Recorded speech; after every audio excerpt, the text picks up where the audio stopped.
Season 2 of Ninjago is entitled Rise of the Spinjitzu Master, and the name itself just beckons for awesomeness. The season focuses on the ninja furthering Lloyd's training. Of course, as the Green Ninja, his fate is the most vital of the ensemble. Again, preparing for the final battle is something that this season excels at, but unfortunately, many episodes from this season can be classified as pointless filler, so I won't be covering those much in this video. Basically what I mean is that the summaries for those will be shorter compared to the other episodes from the same season. But yeah, let's not waste any more time here and get right into the video.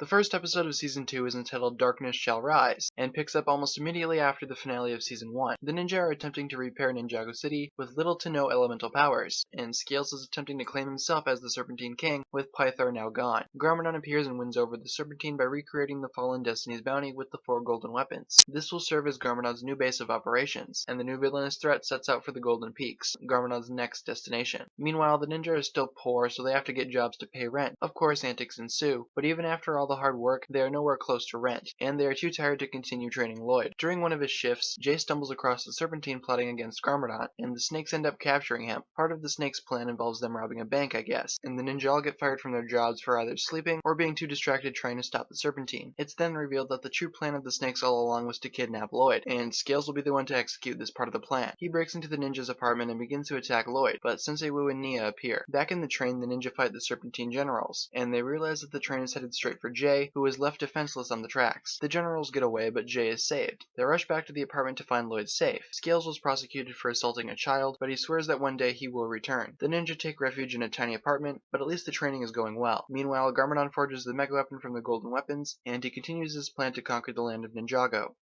And now we start getting into the major filler, and the summaries will be a lot shorter. Basically, in this episode, the ninja are looking for a place to train Lloyd, and come across a dojo run by a man named Dareth, or as I refer to him, Dareth Puffs. The ninja win the right to use the dojo whenever they please. Having recently created the mega weapon, Lord Garmadon decides to test it out. He summons an army of long-dead pirates to fight the ninja. The pirates, led by Captain Soda, were of course the original owners of the Destiny's bounty, and imprison the weakened Garmadon and the Serpentine forces. Lloyd discovers that he can harness all of the 4 main elemental powers, and the pirates begin to attack Ninjago. The ninja make it onto their ship and start to fight the pirates. Eventually, Lloyd joins the fight and is able to master Spinjitzu and even uses elemental powers for the first time. Things go south fast, but Nia is able to save the day. The pirates are taken into custody, and Garmadon escapes in the bounty.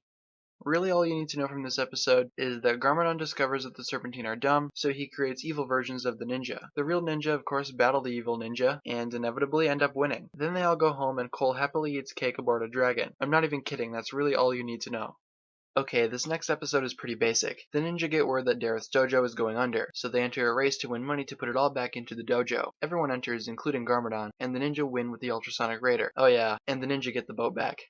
Another filler episode, but this time with a little bit more significance. Basically, the ninja is still training Lloyd, but he seems to be a little out of focus. Nia informs the ninja that Lord Garmadon has been spotted at the museum, so the ninja travel there prepared for battle. Garmadon uses the mega weapon to reverse time and revive the Grundle, an extinct creature similar to that of a dinosaur. The ninja get involved, but the mega weapon's effects also work on them, turning them back into children. They were chasing the Serpentine generals because of their additional robbery, but then the cop showed up, stopped them, and accused the ninja of theft. When apologizing to the staff of the museum, they notice that the Grundle bones are missing, and they realize that Garmadon's plan actually worked. The Grundle begins terrorizing the city, and the ninja have Lloyd meet up with them so they can travel to a comic book store. This was done because they wanted to find a way to defeat the Grundle. Lloyd enters a competition to win Illumiswords, and Wu and Nia acquire Tomorrow's Tea, the only thing that can restore the ninja's ages. Lloyd ends up losing the competition, but the Grundle appears, and the ninja take action. However, the Illumiswords are not actual weapons, so they don't work and break easily. Lloyd tries to take on the beast, but is knocked back. Sensei Wu and Nia arrive and tell the ninja to use the magical tea. The ninja hesitate, realizing that the tea would also affect Lloyd, but he reassures them to use it anyway. Lloyd eventually gets a hold of it and uses the tea against the beast. The Grundle is destroyed and the ninja return to normal, but because of the tea, Lloyd is much older now as well. The next episode is entitled Wrong Place, Wrong Time, and opens with some actual ninja training. The ninja get word of the Serpentine assembling in the city of Ouroboros, and they're apparently preparing for a final battle with the ninja. The team arrives, and Lloyd, now older, takes on Lord Garmadon and disables his mega weapon. Garmadon retreats to a nearby building and devises a plan. He uses the mega weapon to create a portal back in time and jumps through. Sensei Wu tells the ninja to follow through the portal as well, and prevent Garmadon from changing anything. Basically what happens is that the ninja travel back to the time of the pilot episodes, and Garmadon skews the whole timeline by making the Skullkin fail like kidnapping Nia. Therefore, Kai has no ambition to become a ninja. The ninja inform the past Sensei Wu of the situation, and he pretty much forces Kai to start training. But still, past Kai doesn't really care. The ninja know that they need to do something, so they kidnap Nia themselves to motivate past Kai. They drop Nia off at the skeleton camp, and present Garmadon makes a proposal with his past self. The present ninja watch over the past ninja, and past Kai is lured to the fire temple just like in the normal timeline. All seems to be going according to plan, until the present day Garmadon appears to fight past Kai. Kai jumps in to defend his past self, and soon the rest of the ninja join in. They realize that they need to defeat Lord Garmadon by destroying the mega weapon. Jay travels back to the ninja camp and steals the rest of the golden weapons. And with the 4 golden weapons, they manage to destroy the mega weapon and launch it into space. The ninja restore time and arrive back to the present, where Lloyd and everything else is perfectly fine. Okay, so now we can actually get into the main story of Season 2. Garmadon returns to Ouroboros without the mega weapon, regroups with the Serpentine, and sets off for the fabled Island of Darkness mentioned in Captain Soto's log. Back at the Destiny's Bounty, Lloyd is still getting the child treatment from the rest of the ninja despite basically being an adult. Nia informs the ninja of an emergency going down at the museum, so the ninja advance. When they get there, the ninja get word of the Devourer's venom bringing merchandise to life, so a battle ensues. Sensei Wu chases a bobblehead out of the room and runs into Misako, Lloyd's mother. Lloyd and his mother reconnect, but he isn't too happy to see her because of her past actions. Meanwhile, Garmadon and the Serpentine are still searching for the Dark Island when the snakes decide to be rid of him. They shove him out of the helicopter, and Scales declares himself to be the new supreme leader. Meanwhile, back at the museum, Misako tries to regain the trust of Lloyd, but he still refuses to listen. She then proceeds to tell the ninja and the audience the story of Ninjago and the first Spinjitzu master. She mentions the Dark Island, the Stone Army, and most importantly, she mentions the Overlord. She tells Lloyd that his destiny to become the Green Ninja is also to defeat the Overlord and cleanse Ninjago of the darkness. Then, when the museum staff showcases a giant stone warrior, the Devourer's venom drips onto it, and it comes back to life. The ninja try to take on the Stone Warrior, but it's no use. After a while of fighting, Lloyd tells him to prevail, while he finds a new way of defeating it. Meanwhile, Lord Garmadon washes ashore on a beach, and is confronted by a mysterious figure. He realizes that this is the Dark Island, and the mysterious figure reveals himself to be the Overlord. The Stone Warrior is soon defeated because of Lloyd's plan, and Garmadon, now working with the Overlord, raises the rest of the Dark Island from the ocean.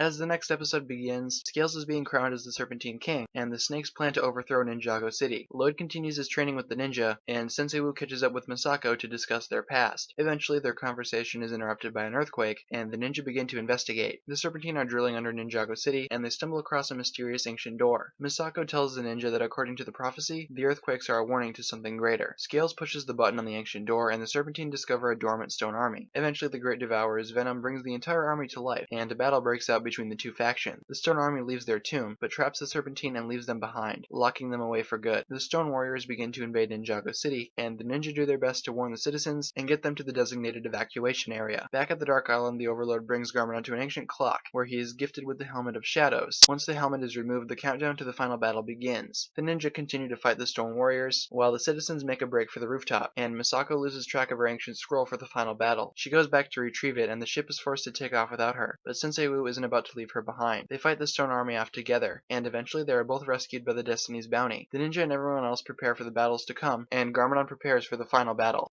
The ninjas soon notice how the Dark Island has reappeared in Ninjago, and how the Stone Army has mysteriously disappeared from the face of the land. Zane sends off the Falcon for recon, and the ninja work on the damaged Destiny's Bounty. Misako explains to the ninja how the prophecy will work, and explains that the Green Ninja will only be able to defeat the darkness once the 4 protectors have found their own true power. Finding the Temple of Light on the Dark Island is the way of doing this, and the ninja decide to travel there to accomplish this task. On the way to the Dark Island, Zane gets a reading from the Falcon, but the mechanical bird is quickly shot down once it arrives at the Dark Island. Garmadon and the Overlord use the Stone Army to collect dark matter, while the ninja are faced with a deadly storm. Because of the storm and the creatures from the ocean, the bounty is once again wrecked. The next day, Zane begins to sense something approaching, and the ninja crash onto a lighthouse island. They realize that it's actually a prison, but they proceed anyway. The ninja are greeted by Dr. Julian, Zane's father who had passed years prior, and he explains to both Zane and the rest of the ninja how it is he's still alive. He explains that many years prior, Samukai revived him to work for the Skeleton Army, and when he refused, he placed a guardian Leviathan to keep him locked up. We get a little more insight on said Leviathan, and once it leaves, the ninja begin to work on the bounty. Zane reconnects with his father a little, and eventually the bounty is complete. They try to take off, but the Leviathan prevents this from happening. Zane then realizes why the monster is so hostile, and ends up freeing it from its own prison. This causes the beast to leave, and the ninja continue their journey to the Dark Island.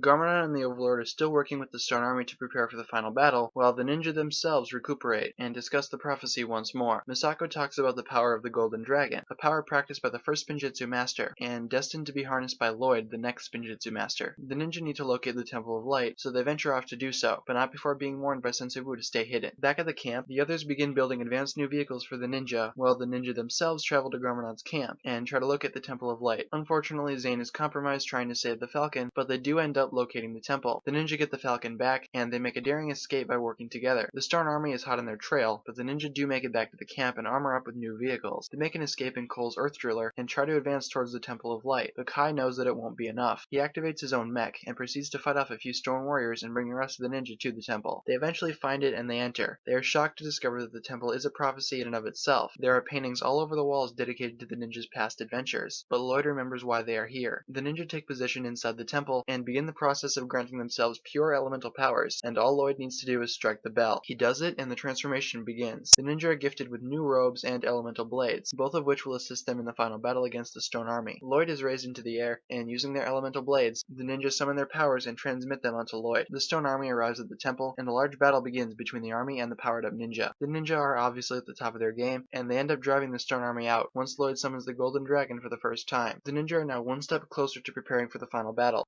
The episode entitled The Last Hope begins with the Overlord preparing Garmadon for his eventual fate of battling with his son, while the ninja practice their own skills with their newfound elemental powers. Misako then comes to the realization that there may indeed be a way of preventing the final battle. By returning the Helmet of Shadows to its resting place, the celestial clock may stop counting down to the ultimate showdown. The ninja disguised as stone warriors infiltrate the camp to retrieve the Helmet of Shadows. They escort a seemingly captured Misako into the camp, and Kozu takes her to Lord Garmadon. The ninja are sent to work on the ultimate weapon, while Misako tries to talk to Garmadon after all these years, but at the same time she's trying to get close enough to steal the helmet. She is eventually successful, but the ninja are also compromised and a massive battle breaks out as it usually does. The ninja try to get away, but Garmadon appears piloting a large mech and tries to destroy the ninja then and there, but the team fights back. Nia soon arrives in the Earth Driller and gets the team out of there before any real damage can be done. They begin to travel to the celestial clock, but Garmadon is hot on their trail. He is eventually successful in immobilizing the ninja, but Lloyd appears, and the first face-off between father and son begins. Wounded from the crash, Garmadon emerges vulnerable, and the other ninja encourage Lloyd to finish him off. He proceeds to do just that, but he hesitates. The Stone Army quickly approaches, and Lloyd takes off with the rest of the ninja, and the team heads towards the clock where Sensei Wu is waiting. The ninja frantically look for the helmet's position, but they can't find it. The Stone Army steals back the helmet, but it soon falls once again. The ninja fight the Stone Warriors, and try to find the helmet's resting point until Misako is finally successful. Unfortunately, the countdown clock reaches 0 a split second before she puts it back, indicating that the final battle has indeed started. The clock reacts to this and the ninja fall. The Stone Army manages to kidnap Nia, leaving the ninja team defeated. Garmadon experiences the effects of the celestial clock, and the Overlord informs him that the ultimate weapon is indeed complete, and that the final battle can now begin.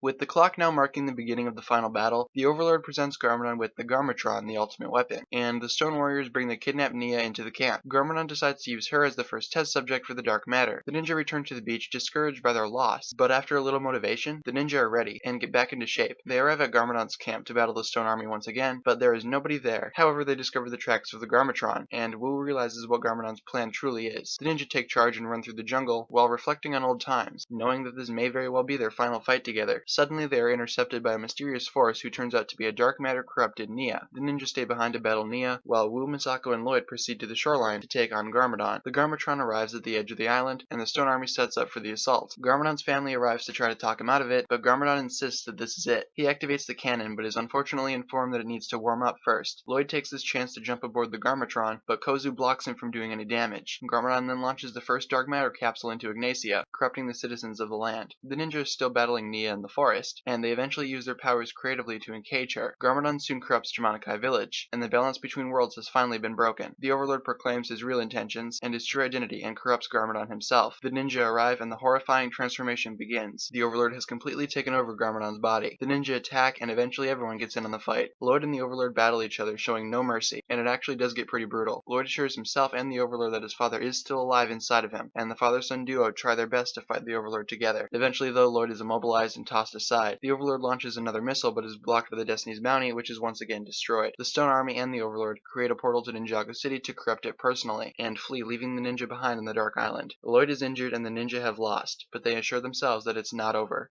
And now here we are, the final battle. The Stone Army and the Overlord arrive in Ninjago City, beginning their true invasion, and the Overlord begins his transformation into his true form. Now stranded on the Dark Island, the ninja try to figure out what went wrong and why they didn't win. Lloyd understands why, and expresses his concerns and thoughts for the future, and this motivates the ninja. They see the falcon again and decide to follow it one last time. It leads them back to the Temple of Light, and they realize that their elemental blades also work as keys of sorts to the first Spinjitzu Master's golden mech. This mech is only activated once it accepts the next Spinjitzu Master, that being Lloyd. The Ultra Dragon reappears and brings the rest of the ninja to Ninjago, while Lloyd flies there in his grandfather's mech. They arrive and find a completely ravaged Ninjago. The darkness has truly taken over. The Overlord has also transformed into his original form. The team forms a plan of attack and sets forth. The ninja fly on the Ultra Dragon to distract the army, while Lloyd advances on the ground. Lloyd is unfortunately taken down soon after, and the rest of the ninja arrive to defend him. The battle is long, and soon the ninja are overwhelmed by the army. Misako notices that the Overlord is no longer wearing the Helmet of Shadows, and the crew flies off to find it. They find Dareth with it. Because of this, Dareth is now the supreme commander of the Stone Army, and he sends his army to attack the Overlord. The ninja advance up to the Overlord together, but the team is slowly taken down one by one because of the dark matter, until only Lloyd is left. He finds his way to the top of the Garmatron and prepares to take on the Overlord. Lloyd begins to charge up when the Overlord takes the first shot. This eventually triggers Lloyd's true potential, and gives him access to golden power, the power of the first Spinjitzu Master. He takes on the Overlord and soon summons the Golden Dragon to continue the battle. Lloyd is persistent, but so is the Overlord. Lloyd is surrounded and is seemingly on the verge of defeat, but of course the light always prevails. The darkness has been defeated and the light returns to Ninjago. The ninja reflect on what just occurred and reunite with Lloyd. He is saddened by his father's loss, but Garmadon reappears now purified of all evil. The family goes off to recuperate together, while the rest of the ninja team looks off into the sun, ready to fight another day.